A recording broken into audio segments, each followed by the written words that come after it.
Hello, my name is Lauren Martins and I'm a senior lecturer at Canterbury Christ Church University within the social work team.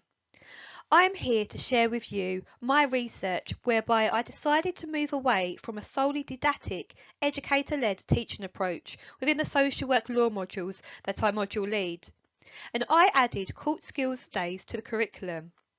I will be talking to you about the impact that this had on social work students' confidence in their court skills. So some background before we begin. This is an action research project in relation to jointly taught social work law modules for postgraduate MA and undergraduate BA social work students at Canterbury Christ Church University. So some more context. When I began teaching at the university in 2021, in relation to student attainment for the law modules that year, 12% of postgraduate students and 7% of undergraduate students did not pass the law modules. And the primary reason was a real lack of understanding of the legislation. Our National Student Survey results indicated that 67% were satisfied with teaching and 81% were satisfied with learning opportunities. However, this was from a response rate of 50% of students, and it was unclear from these results what exactly they were satisfied or dissatisfied with. Student module feedback indicated that students did not feel confident in using legislation, and some stated that they did not feel adequately prepared for frontline practice due to no practical learning opportunities. I reflected on this feedback alongside my observations as a lecturer, a qualified social worker, and also as a student in which I was doing my teaching qualification at the time. And this led to me questioning how effectively are we preparing newly qualified social workers for practice? What could we be doing to enhance student confidence? What could we be doing to promote more practical learning opportunities? So I decided to concentrate on an area that I was specifically involved in, which was social work law. And I began to look at ways in which I could help to prepare them for key areas of social work, in particularly court work. In England, as part of the qualifying requirements in order to be eligible to register as a social worker, students have to successfully pass 170 placement days and 30 skills days, in addition to successfully completing their module teaching, such as social work law. There were 3 skills days attached to the law modules, which were predominantly educator-led lectures. These were on politics, court etiquette and leadership, which were incorporated within the module teaching. In practice, these skills days were a case of listening to lecturers talk about these areas with no practical learning opportunities. In order to evidence that these skills days had taken place, students were asked to complete a reflection on what they had learnt. However, I was inundated with emails from students who said they were unclear on what was a skills day and what was a lecture and what they were supposed to be reflecting on. That's when I realised that things needed reviewing. We needed to try something else. This pedagogic approach did not appear to be working.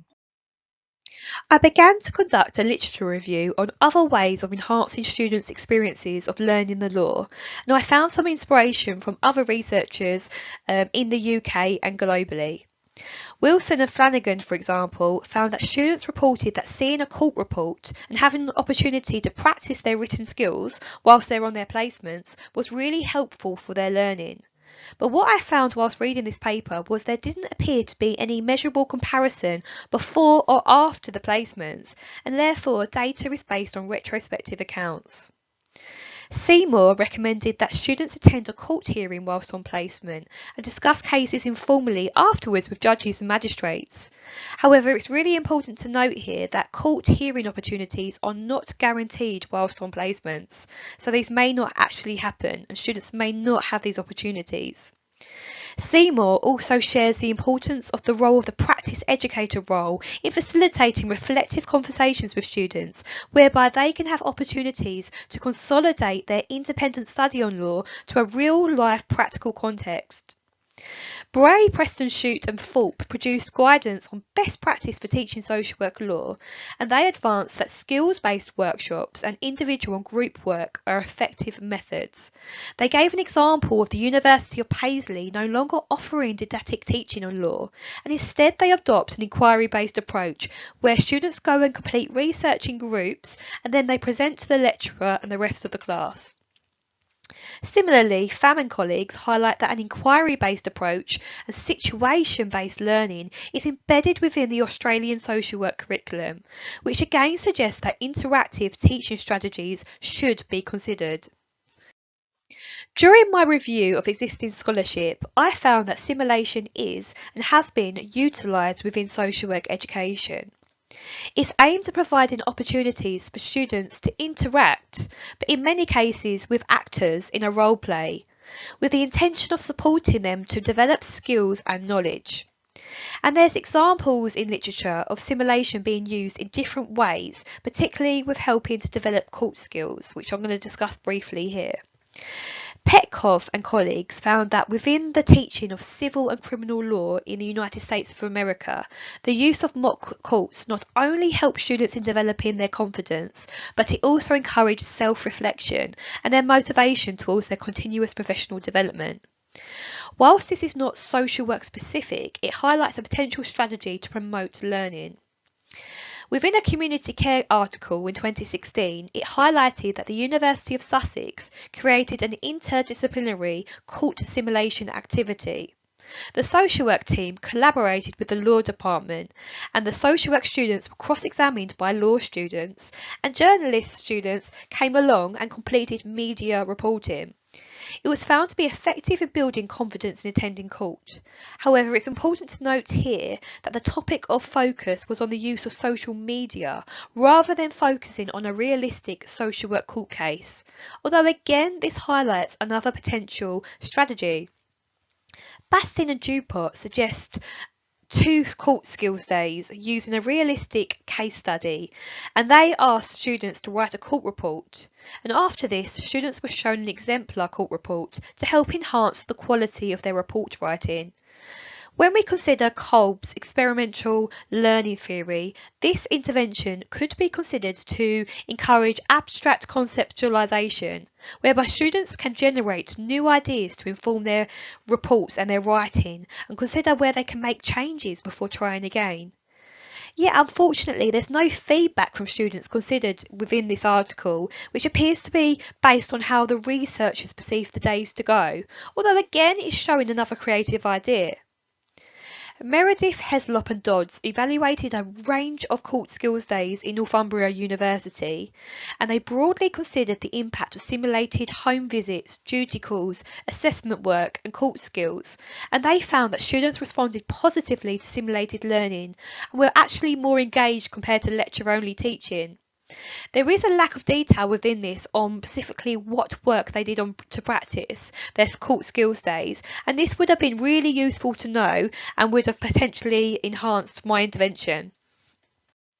So I reflected on existing literature on how universities around the world deliver court skills teaching, and I recognised the strengths and also the limitations of this. I also reflected on the student feedback received and also my own observations and colleagues' observations of teaching. Then I worked in a small team to develop the current CCCU court skills provision. I found reading the literature inspiring, however I wanted to take a critical approach. I wanted to enhance the existing literature by being mindful of previous studies' limitations when designing these court skills days. So 3 court skills days were designed and scheduled to be delivered 1 day a week for 3 consecutive weeks, alongside joint MA and BA social work law module teaching. MAs received the intervention, but the BA group didn't at the time, but later had this opportunity later in the academic year. The teaching was absolutely identical, the only difference was the court skills intervention. So what exactly was this court skills intervention? A case scenario was designed based on a situation that students would likely experience in practice, and it was used throughout the 3 days to create an experiential learning experience. There were some core elements of educator-led teaching which were implemented, in which students were introduced to the court case study. They were given tips on court etiquette, tips on looking after their emotional well-being, different types of evidence were explained. And students also had the opportunity to interact with guest speakers, including a High Court judge, barristers, solicitors and an independent social worker. They got to ask them questions and network with them over the 3 days. The complexity of these days gradually increased as the days progressed. Students drafted evidence and had opportunities to observe and role-play in a mock court session in a moot court based on an interim care order hearing at a family court. They got to practice giving evidence and be cross-examined by real-life barristers and solicitors on their final skills day. This was an intervention that students had not received before. The research aim was to identify whether students who participate in court skills days alongside their scheduled social work law module teaching feel more confident in their court skills compared to students who participate in the scheduled social work law module teaching only. All students completed one questionnaire before the social work law module teaching and one questionnaire once the module teaching had finished. A combination of open and closed questions were asked to enable the collection of quantitative and qualitative data. Students self-assessed on Likert scales their levels of confidence in relation to a range of court skills. The questionnaires were kept short and I was mindful of students' time and also the impact of me being there when they completed the questionnaire, for example, potential social desirability bias. And therefore I emailed students the questionnaires to complete anonymously. The students were asked to think of a memorable word to use for both of their pre- and post-law teaching questionnaires. Triangulating different research methods was considered and the advantages of this are recognised. For example, I would have been able to gain a deeper understanding of experiences. However, the data may have been subjected to the interviewer effect, which again could impact on reliability and validity. A purposive sampling technique was applied and students invited to participate were enrolled in either the BA or the MA law modules, and all of the students were aged 18 or over and social work students. 59 students were invited to participate, but we had a response rate of 19 students, and that gave us a percentage of 32.2% response rate. In relation to demographics, no response was received for the MA group or the BA group in relation to the 18 to 21 age bracket. This is representative of the MA group, but there is a small number of students in this age bracket within the BA group. Most students identified as female and a small number identified as male, which is representative of the wider cohorts. In relation to ethnicity, participants identified as either white or black African Caribbean or black British. However, students from Asian backgrounds were not represented within the study, and 21% said that English was not their first language, and thematic analysis was used. The results suggest that incremental learning has happened for both cohorts. Both groups were joint taught the law modules together, they received identical module teaching, and this suggests that the teaching was effective in enhancing students' confidence in their court skills. However, there was a greater improvement seen when students received the court skills intervention in comparison to the group who did not. I've put some examples here to evidence some differences between questionnaire 2 responses between both cohorts. Nearly 90% of MA students stated that they felt confident in addressing a judge after the intervention, compared to 50% of BA students who had received module teaching only. 89% of MA students felt confident writing a court report, compared to 20% of BA students. 78% of MA students felt confident in knowing what to expect when being cross-examined, compared to 20% of BA students.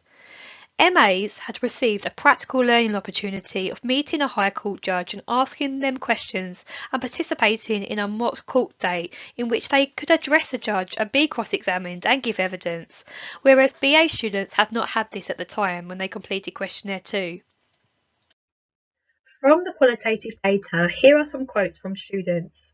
For BA students who did feel more confident after the law teaching, feedback indicates that they enjoyed the 2-hour lecture on court etiquette, which was delivered by an expert by experience, who was also a solicitor. Nonetheless, they said they would like more practical learning opportunities like this, and 3 BA students said they were very much looking forward to the mock court days. This suggests that BA students found some teaching effective. Results indicate no statistical difference between gender, ethnic group, or whether English is a first language. Younger students reported that they felt less confident after module teaching compared to more mature students.